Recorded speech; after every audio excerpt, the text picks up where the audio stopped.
Bien, donc nous commençons la séance. Bienvenue aux participants pour ce nouveau webinaire. Donc certains d'entre vous sont habitués, commencent à nous connaître et je vais déjà donc faire la présentation de Caroline Gérardin, qui est donc diététicienne, nutritionniste et enseignante pour les BTS. Donc en BTS en diététique thérapeutique et en activité technologique d'alimentation. Et Caroline est installée en libéral.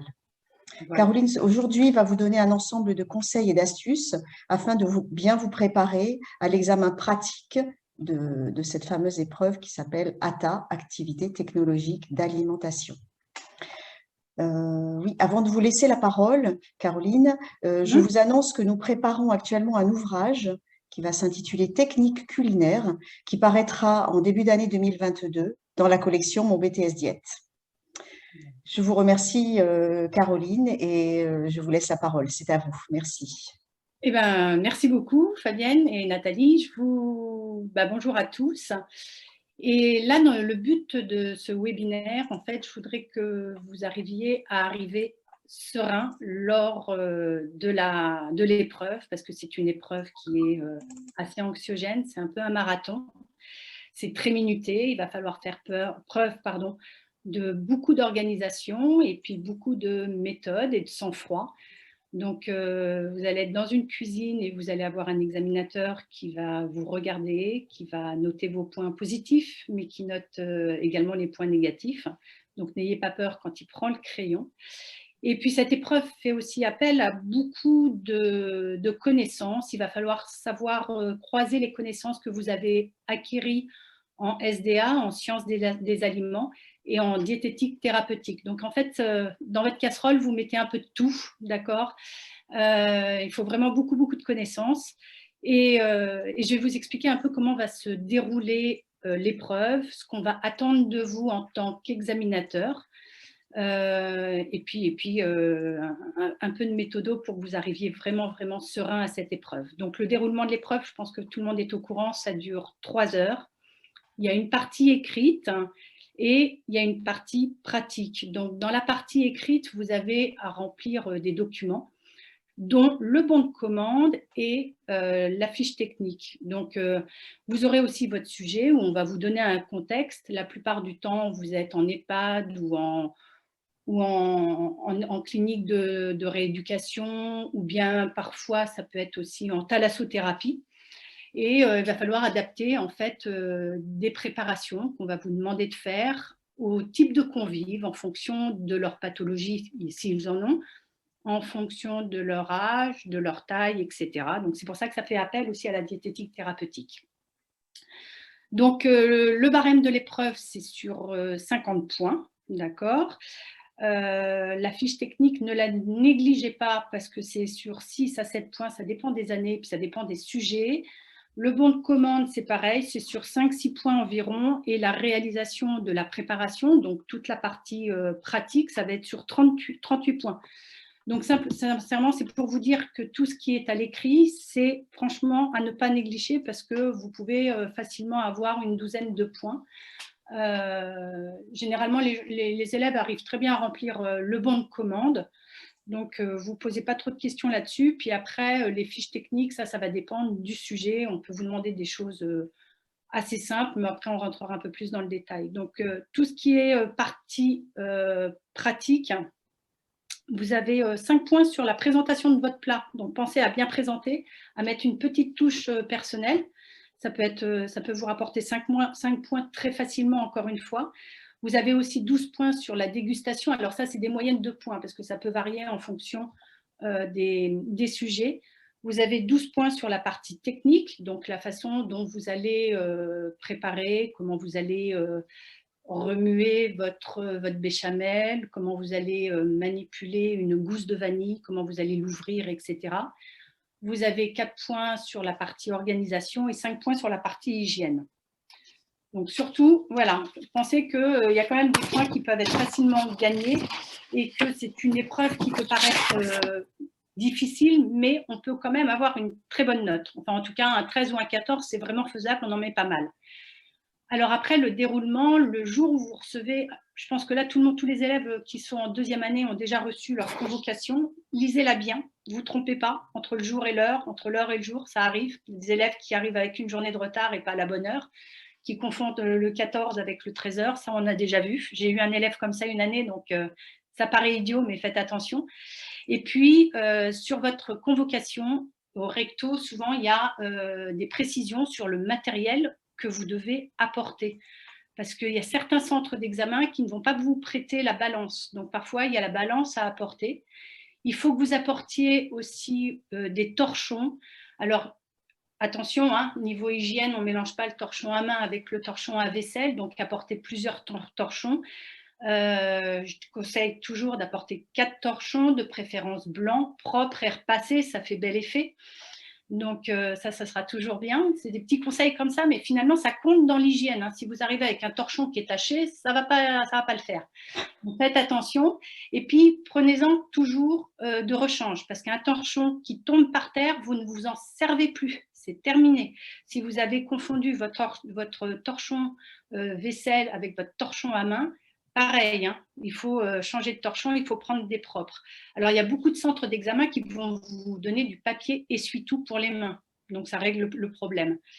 Alors après, encore dans le matériel à apporter, pensez aux maniques, vous savez, les petites poignées isolantes pour attraper les plats dans le four pour ne pas vous brûler.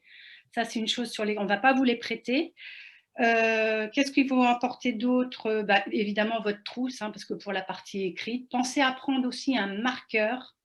Ça peut être vraiment très utile parce que quand vous allez aller à la table de denrées pour, par exemple, vous servir de beurre, vous allez filmer le beurre, il faut le stocker au froid, au frigo. Mais si ça se trouve, il y a 10 élèves dans la salle, d'accord? Tout le monde va stocker son beurre dans le même frigo. Donc, vous filmez et au marqueur, vous mettez votre numéro de candidat, d'accord? Comme ça, comme vous allez rechercher votre beurre, vous ne prenez pas celui du voisin, des fois qu'il se soit trompé dans la pesée, ça serait embêtant. Peut-être qu'il n'aura pas prévu la même chose, donc vous n'aurez pas le résultat obtenu. Surtout pour les pâtes, etc., ou en pâtisserie, le grammage est très important. Donc pensez à ça, pensez aussi à avoir du scotch, c'est idiot, encore une fois, mais vous allez avoir à devoir coller votre numéro de candidat sur vos préparations, à la fin de l'épreuve. Donc, le scotch, ça peut être utile parce que quand on n'a pas de scotch, on dérange tout le monde, on va chercher le scotch, etc. Encore une fois, ça fait un peu preuve de manque d'organisation. Et la calculatrice, parce que souvent, vous allez avoir besoin de la calculatrice pour remplir la fiche technique. Donc ça, pensez-y. Maintenant, il y a beaucoup de centres d'examen, pratiquement la majorité, où là, on va vous prêter une calculatrice. Mais emmenez toujours la vôtre, ça ne coûte pas grand-chose et au moins, vous ne serez pas pris à dépourvu. Voilà, donc ça, c'est vraiment pour le matériel à apporter. Pensez à tout ça. Ensuite, alors j'enfonce parfois des portes ouvertes, mais je ne sais pas du tout à quel niveau vous êtes tous. Donc, je préfère recadrer un peu les choses et puis les préciser pour que tout se passe bien et que vous arriviez vraiment serein. La tenue vestimentaire, alors ça aussi, c'est assez particulier. Il faut vraiment faire attention. Vous avez, si je commence de la tête jusqu'aux pieds, emmenez une charlotte. On ne va pas vous prêter de charlotte, d'accord? Donc, il faut que vous mettiez vos cheveux dans la charlotte et aucun cheveu ne doit dépasser. Donc, pensez aux barrettes et puis demandez à votre voisin d'à côté si vous avez des cheveux qui dépassent ou pas, parce que ça fait mauvais genre.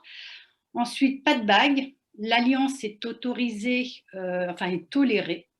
Après, si vous pouvez l'enlever, enlevez-la, mais sinon, pas de bague, pas de vernis, les ongles courts, propres, d'accord, ça fait toujours mieux. Pas de piercing, ou alors il faut qu'il soit vraiment caché sous un pansement. Ça, c'est des petites choses à prendre en compte. En parlant de pansement, pensez à prendre des pansements peut-être dans vos fournitures, parce qu'en cuisine, on peut se couper. Si vous vous coupez, vous allez être un peu embêté. Donc tout de suite, comme ça, vous avez un pansement. Et du coup, prenez des gants à usage unique également, parce qu'une fois que vous avez votre pansement, il faut mettre des gants. Et d'ailleurs, c'est très rare qu'ils soient prêtés en épreuve. Donc, emmenez vos gants à usage unique.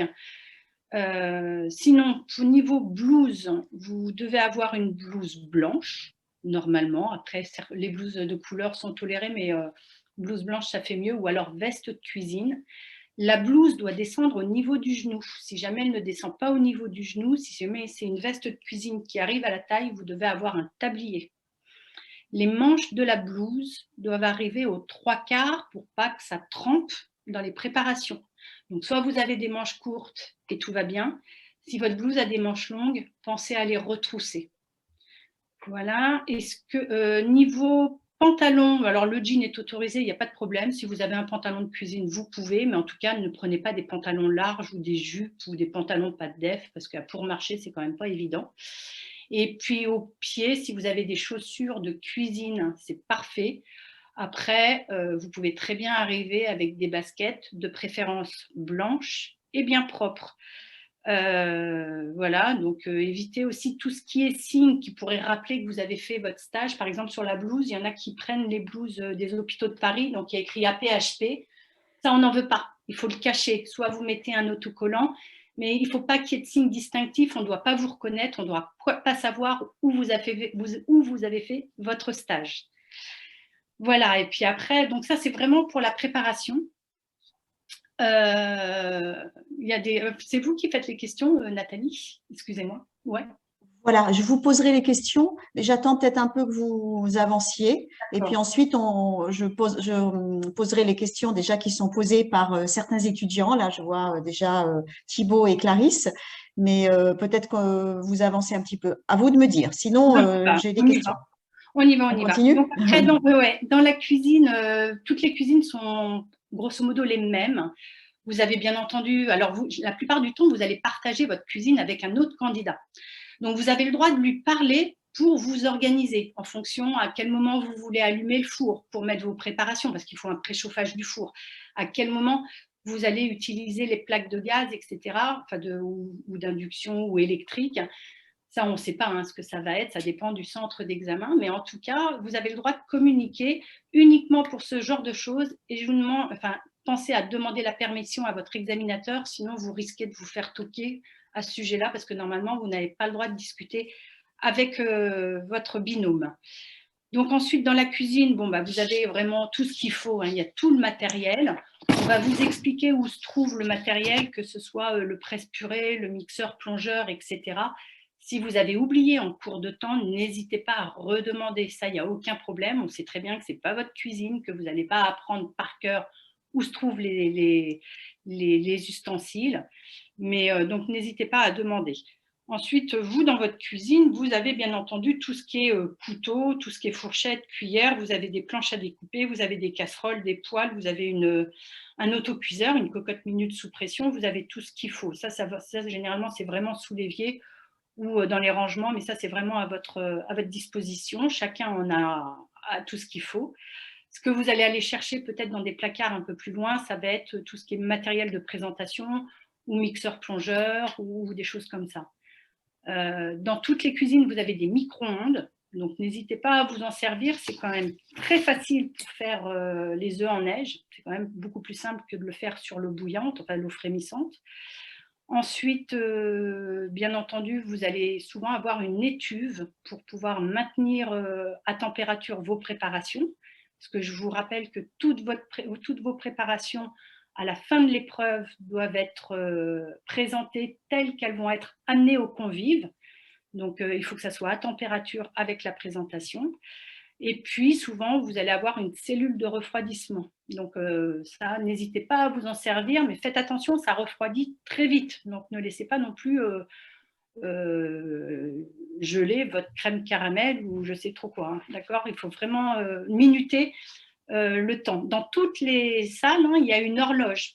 Donc, ça, il ne faut pas hésiter à s'en servir. Et d'ailleurs, vous n'avez pas le droit de porter de montre. Quand j'ai dit pas de bijoux, c'est pas de bijoux, pas de bague, pas de montre, rien du tout. Donc, à la rigueur, vous pouvez aussi amener un petit réveil ou un petit minuteur que vous allez poser sur un tabouret dans votre cuisine. Ça, c'est possible. Parce que vous n'avez pas le droit de le poser sur le plan de travail. Après, donc, le déroulement de l'épreuve, si je continue, il y a des élèves qui vont donc être appelés, être convoqués le matin à 9h et des élèves qui vont être convoqués pour l'après-midi. L'épreuve commence à 14h, mais vous êtes convoqués à 11h45 parce que vous êtes mis en loge, ceux de l'après-midi, pour pas que vous vous croisiez avec ceux du matin pour pas qu'il y ait de fuite de sujets. On a un sujet par jour, donc on fait attention à ça. Donc, quand vous serez en loge, donc vous allez être en loge 1h30 ou 2 heures, c'est un petit peu long. Donc, pensez à amener déjà quelque chose à manger, parce qu'entre 11h45 et 14h, il va peut-être falloir manger. Donc, pensez à prendre quelque chose à manger, un sandwich, ce que vous voulez, puis pensez à apporter de quoi vous occuper. Généralement, ça passe assez vite, hein, c'est 1h45 ou 2. Et on va vous prendre vos téléphones, on va tout vous prendre pour pas que vous ayez de contact avec l'extérieur. Voilà, donc imaginez-vous, vous êtes en loge, après on vous appelle pour rentrer au vestiaire, pour vous changer, pour mettre votre charlotte, etc. Et après, vous allez rentrer dans la salle d'examen et vous vous dirigez à votre bureau, à votre numéro de candidat, où là, vous aurez un sujet. Le sujet, lui, il est composé de… Donc, vous avez votre sujet, vous avez la fiche technique, vous avez 2 bons de commande, un bon de commande que vous remplirez et que vous garderez pour vous tout au long de l'épreuve, et vous allez le dupliquer, ce bon de commande, vraiment le faire exactement le même pour votre examinateur, et vous allez lui remettre. Comme ça, lui, il sait ce que vous allez devoir prendre sur la table des denrées, il va savoir comment vous allez procéder pour ce que vous allez avoir besoin pour votre recette, etc. Et ce bon de commande, il le garde et il sera noté. Et vous, le deuxième bon de commande que vous allez garder avec vous, vous le rendez à la fin de l'épreuve à l'examinateur parce que vous n'avez pas le droit de sortir de toute façon avec votre bon de commande. Alors après, dans le sujet, vous avez bien entendu une liste limitative des denrées qui correspondent à l'épreuve du jour, aux réalisations que vous allez devoir faire, et une liste de denrées qu'on appelle les denrées usuelles, les denrées qu'on va toujours trouver dans une cuisine, comme le beurre, comme la crème, comme la farine, le sucre, etc. Vous allez aussi avoir, c'est quand même très pratique, une table SQUAL avec la valeur nutritionnelle des aliments. Parce que souvent, le bon de commande, on peut vous demander de calculer la valeur nutritionnelle de votre préparation, ou bien de calculer la teneur en glucides ou en fibres de votre préparation. Donc là, vous allez avoir un résumé de la table SQUAL, et vous pourrez calculer beaucoup plus facilement que de faire appel à votre mémoire pour tout retenir. En fonction des sujets aussi, vous pouvez avoir une liste des aliments diététiques, hein, avec tout ce qui est poudre hyperprotéinée, compléments nutritionnels oraux, etc. Ça, c'est souvent quand on a des sujets pour des EHPAD, où on a des gens un peu dénutris. Voilà, donc une fois que vous avez tout ça, l'épreuve démarre, tout le monde retourne son sujet et c'est parti. Donc vous commencez donc à bien lire le sujet, vous en avez pour 3 heures d'épreuve, hein, donc essayez de bien rythmer les choses, lisez tout le sujet, vraiment, vraiment, même les annexes, parce que souvent dans les annexes, on arrive à avoir un petit peu d'infos qui peuvent vous aider. Passez au moins 5 ou 10 minutes à lire votre sujet, et puis ensuite, il faut réaliser la fiche technique, le bon de commande, pardon, en fonction des préparations. Donc, prenez un brouillon, et puis, je ne sais pas, par exemple, si jamais vous avez une pâte à tarte à faire, si jamais vous avez une pâte brisée, sur votre bon de commande, sur votre brouillon, vous marquez, allez, pour ma pâte brisée, j'ai besoin de farine, j'ai besoin de beurre, et j'ai besoin d'eau et de sel. Toc. Et après, vous allez répartir dans les rayons de votre bon de commande.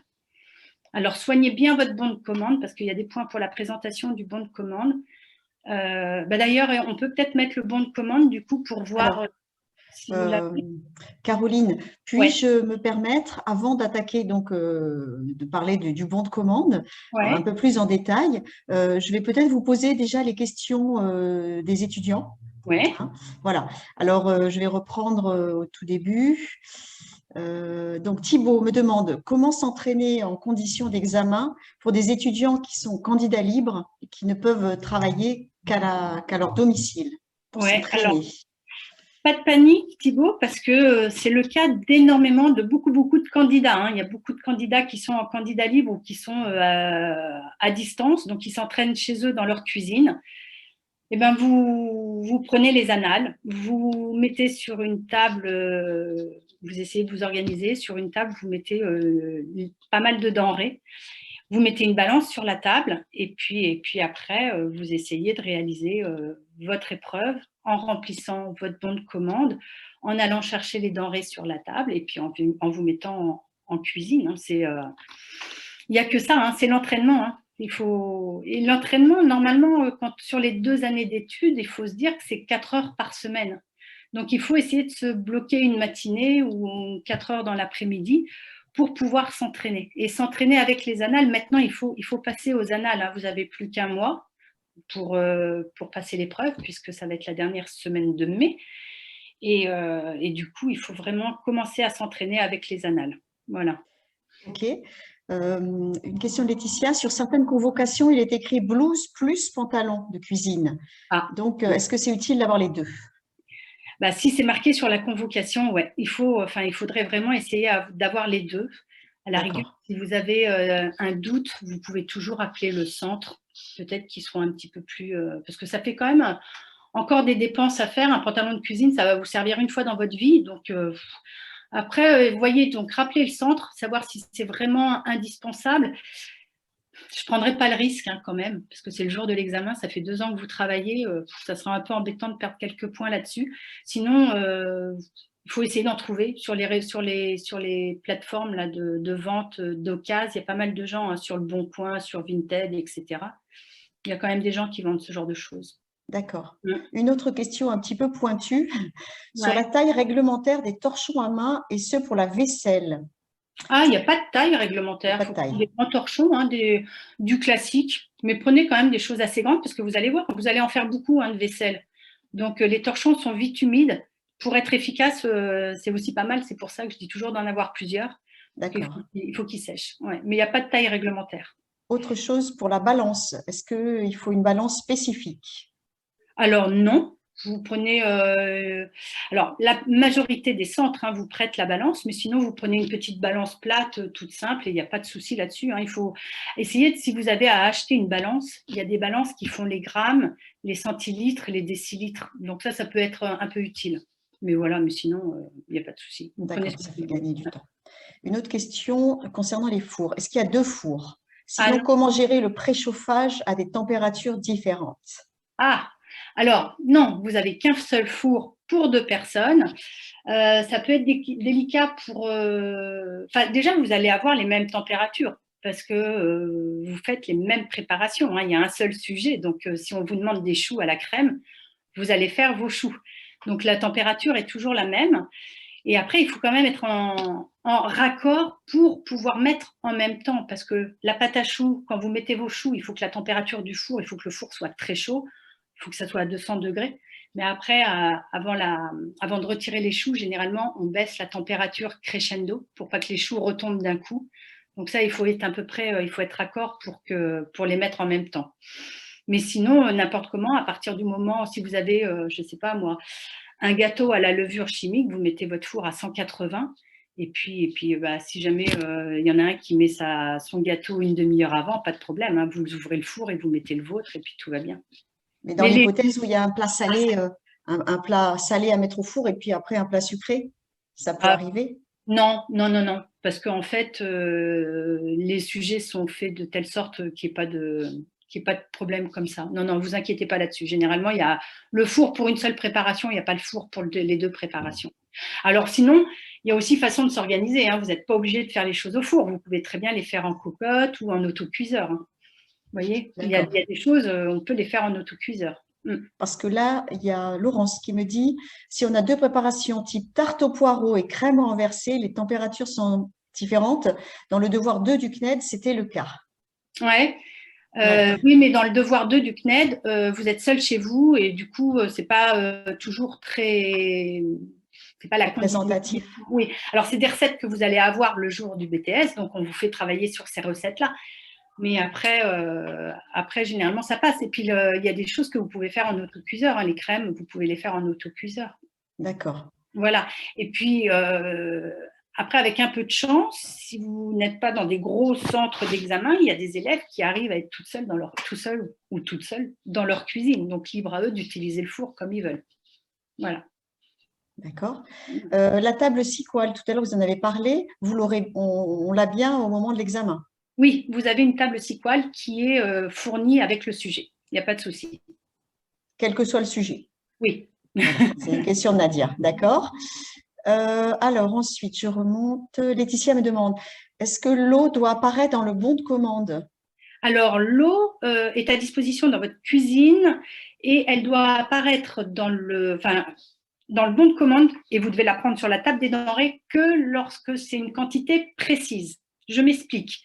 Une pâte brisée, c'est pour 100 grammes de farine, 100 grammes de farine, vous mettez 50 grammes de beurre et 25 millilitres d'eau. Donc là, dans ce cas-là, vous la notez dans le bon de commande et vous créez un rayon d'achat divers. Voilà.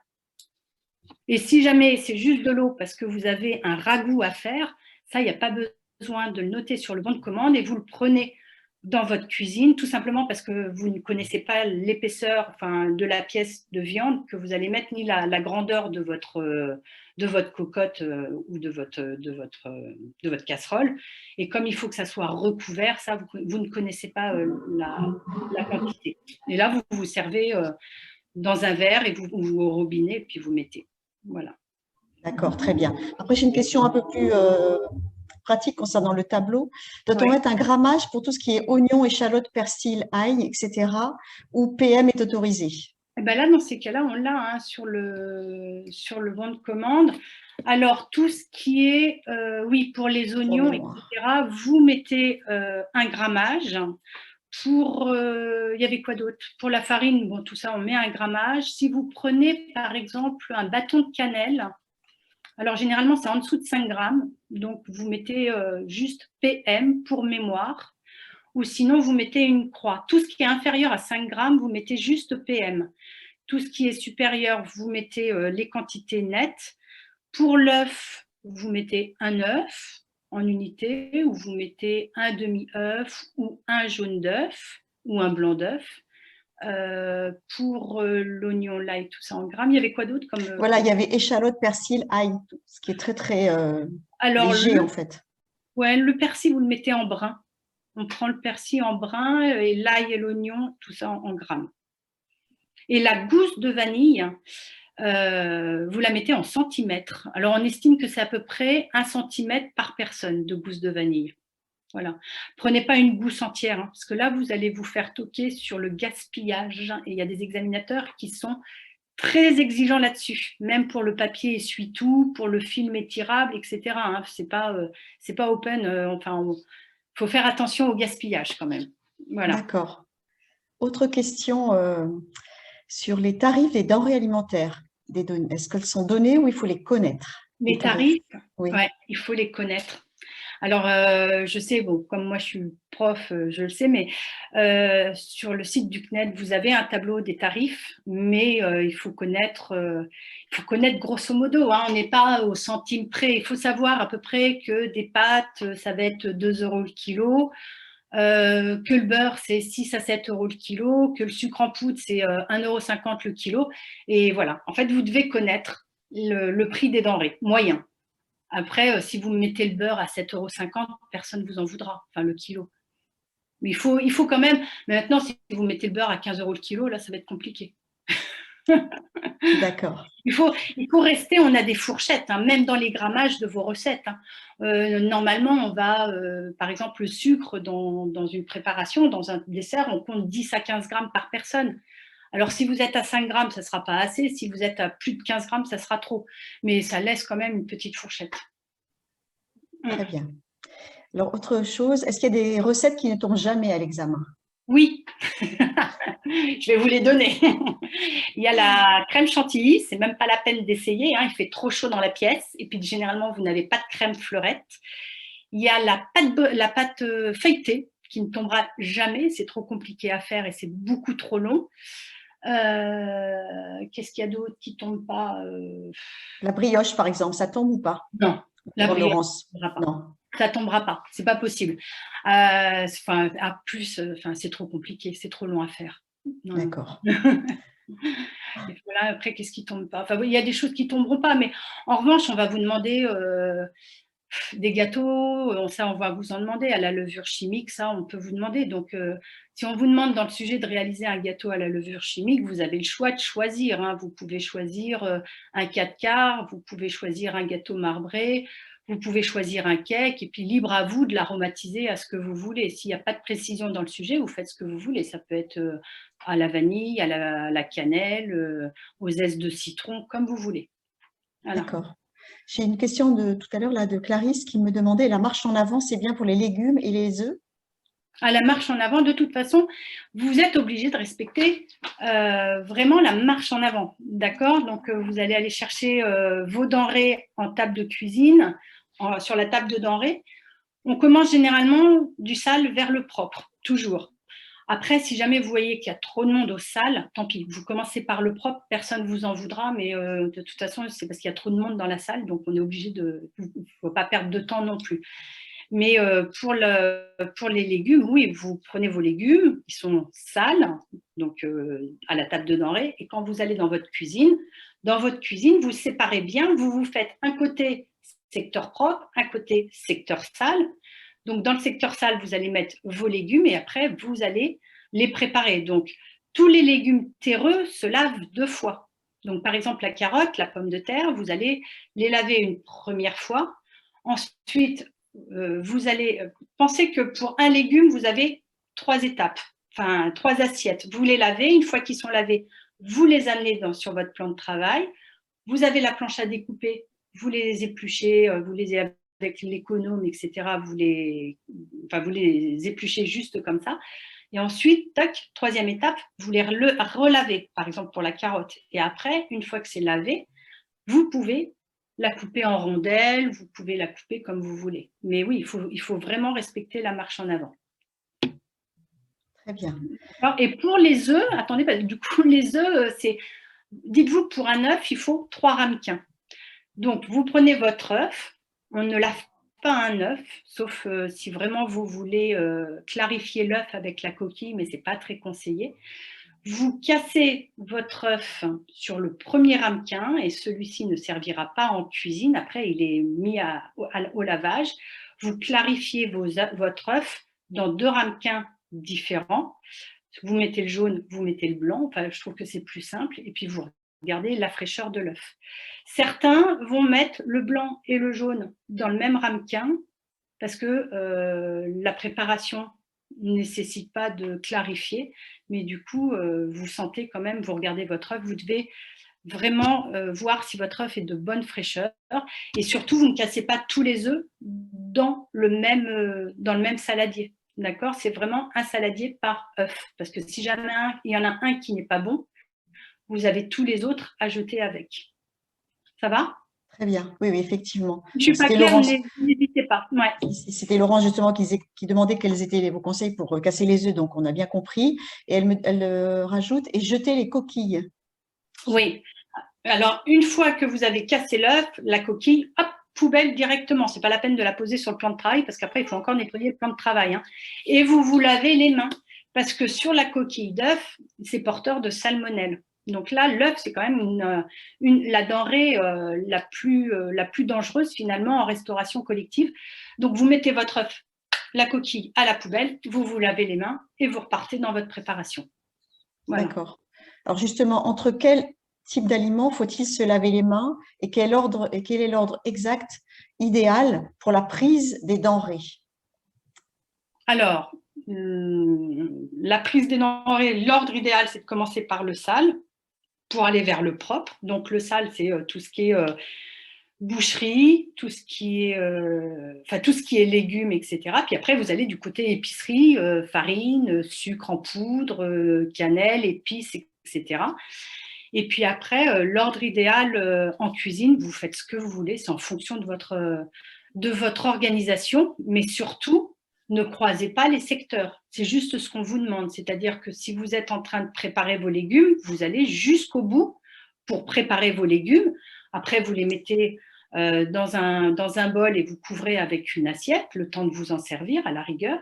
Et puis après, vous pouvez passer à toucher le secteur propre. Mais puis vous lavez les mains entre le secteur sale et le secteur propre. D'accord. Voilà. Et vous lavez les mains, bien entendu, si vous avez à toucher des denrées avec les mains. Voilà. Sauf, attention, parce que la viande ou le jambon, on ne les touche pas avec les mains. Soit vous devez les prendre avec le dos d'une cuillère ou le dos d'une fourchette, parce qu'on ne pique pas la viande. Attention. Pareil, le jambon, vous ne le piquez pas, parce qu'après, les traces à la fourchette, hein, je veux dire. Parce qu'après, les dents, ça se voit dans le jambon, et quand vous le servez, c'est pas très joli. D'accord? Donc ça se manipule vraiment avec des cuillères ou des spatules, enfin faites comme vous voulez, mais vous piquez pas avec une fourchette. D'accord. Toujours concernant l'hygiène, faut-il mettre un petit peu de javel pour désinfecter les légumes quand on les trempe dans l'eau? Alors la javel, on l'utilise plus. Maintenant, ça a été utilisé pendant plusieurs années. Il n'y a aucun problème à partir du moment où on dose bien la javel et qu'on rince bien. Mais dans vos cuisines, le jour de l'épreuve, vous aurez sur votre évier un liquide spécial c'est souvent du vinaigre, hein, du vinaigre blanc, pour décontaminer vos préparations, enfin vos légumes. Et après, vous pensez à bien les rincer, mais tout va bien. D'accord. Ouais. On se lave les mains entre chaque œuf ou pas? Ou à la fin? Franchement, alors ça me fait toujours… si on se lave les mains tout le temps, on va avoir des mains qui vont être complètement… surtout quand les élèves se sont entraînés chez eux avant, c'est tout sec. Mais non, vous ne vous lavez pas les mains entre chaque œuf. Et c'est rare que vous ayez à manipuler de façon plusieurs œufs. D'accord. Voilà, c'est très rare. Généralement, c'est un œuf. Mais bon, voilà. Autre question de Sarah. Que se passe-t-il si on commence la prise de denrées par le propre? Ah, rien du tout. Vous n'aurez pas de point de pénalité. On est très, très souple là-dessus parce que parfois, il y a vraiment beaucoup de monde et on ne peut pas mettre tout le monde et c'est normal. Hein, il y a un moment, il n'y a pas de raison. Ça serait défavoriser ceux qui font la queue parce qu'ils auront moins de temps pour préparer. Bien Parfois, il y a sûr. un quart d'heure de queue.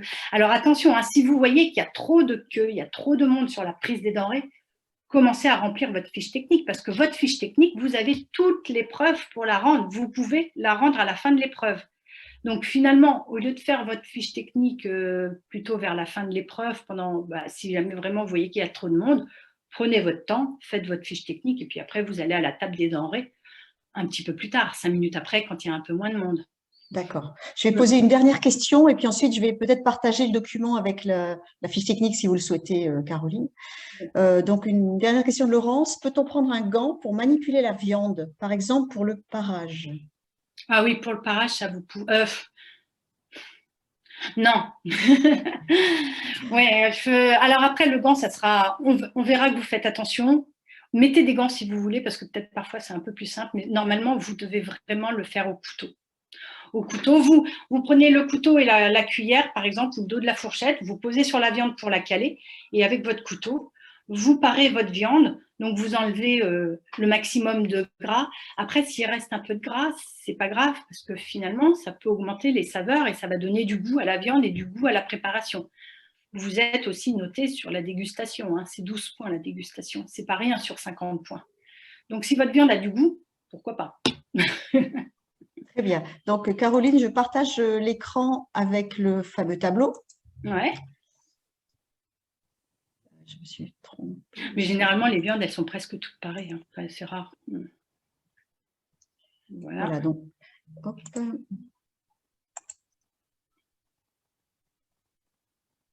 Ah oui, alors. Je ne suis pas sur la bonne page, peut-être. Attendez, hein, PowerPoint. Après, vous avez le… Voilà. Là, c'est une préparation A et une préparation B. Donc, la préparation A, c'était… oui, on a pris un exemple hein, de sujet on a eu ça dans les annales. Donc, la texture de la préparation est une texture mixée lisse, car la personne âgée a des troubles de déglutition. Et après, je ne vois pas parce que… Et de mastication, c'est ça. Et l'escalope de dinde… Attendez. Du coup, moi, il faut que j'enlève le… Je ne sais pas comment faire. Si, c'est bon. Voilà, donc la personne âgée a des troubles de déglutition et de mastication. L'escalope de dinde peut être pochée dans un bouillon de volaille puis mixée ou cuite à la crème puis mixée. Alors, dites-vous que la texture mixée mix lisse, pardon, c'est une texture qui est fine, homogène et sans morceaux. Voilà, c'est ce qu'il faut vous dire. Donc, il faut que vous arriviez à une texture lisse, homogène, sans morceaux. Donc, la viande peut être mixée, enfin, est mixée et moulée. Donc, moulée, vous utilisez les petits moules, par exemple, pour faire des crèmes caramel, ce genre de choses, parce que comme ça fera une belle forme dans votre assiette. Niveau présentation, ça sera quand même beaucoup plus joli. Et ça sera accompagné d'une purée de légumes, parce que ça, c'est quand même le plus facile pour faire du mixé lisse. Ou alors, la viande est mixée et la purée de légumes sont mélangées. Vous avez le choix. Vous faites soit séparément la viande et la purée, soit vous avez le droit de mélanger. Sincèrement, moi, je vous conseille, si c'est un sujet comme ça, juste de modification de texture et de passer sur du mixé lisse, de faire séparer, ça sera toujours plus joli dans une assiette que quelque chose qui est mélangé. Parce que parfois, les couleurs, ça donne des trucs pas très, très appétissants. Donc, la préparation A est adaptée à une personne âgée présentant des escarres. Il faut donc l'enrichir en protéines. Et là, on vous donne quand même une super indication. On vous dit que c'est au moins 5 grammes de protéines pour enrichir votre préparation. Alors, 5 grammes de protéines, faites attention parce qu'un jaune d'œuf, c'est 4 grammes de protéines. Ce n'est pas suffisant, d'accord? Parce que vous savez que vous allez enrichir soit avec de la poudre de lait écrémée, avec du jaune d'œuf, avec une crème de gruyère, genre vache qui rit, un truc comme ça.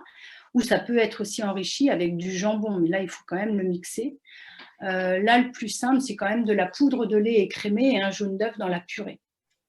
Donc, le jaune d'œuf, ça va vous amener 4 grammes de protéines et puis vous mettez à peu près 10 grammes de poudre de lait. 10 grammes de poudre de lait, c'est 3,6 grammes de protéines ou 4 grammes de protéines. Donc, c'est bon, vous êtes à 7 ou à 8 grammes de protéines. Vous êtes au-dessus des 5 grammes nécessaires.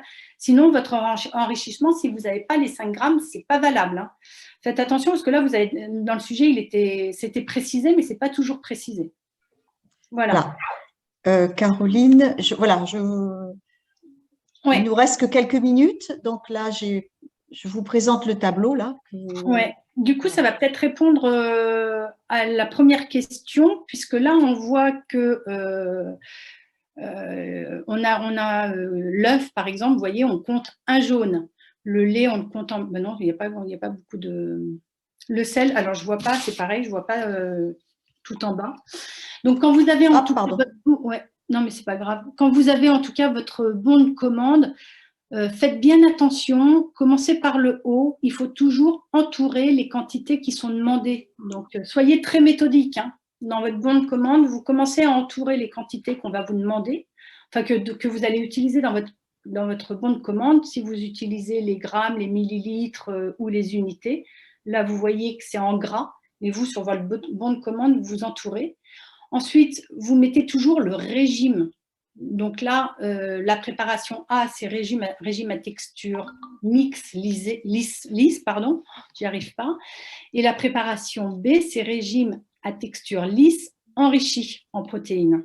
D'accord? Donc ça, il faut toujours le mettre. Ensuite, vous avez à remplir au niveau du tableau tout en haut, la première ligne, vous avez les préparations. Vous mettez les préparations vraiment précises. D'ailleurs, la préparation B, là, dans le tableau, il aurait fallu rajouter enrichi en protéines. Voilà, à la rigueur.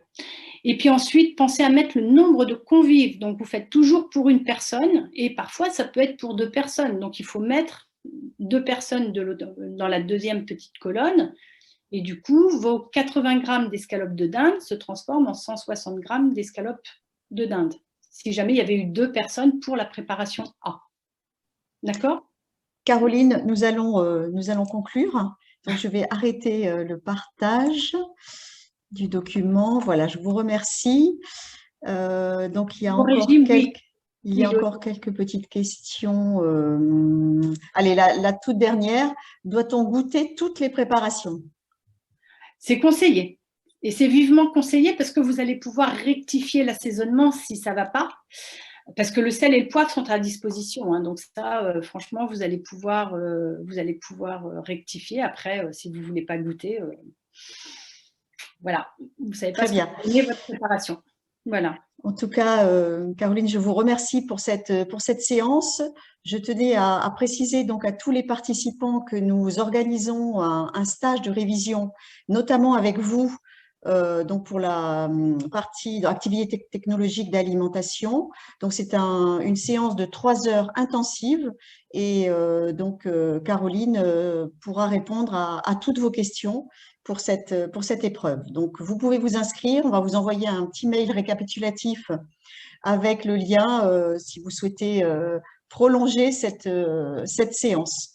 En tout cas, Voilà. c'était très instructif. J'ai de très bons retours là de tous les participants qui vous remercient, Caroline.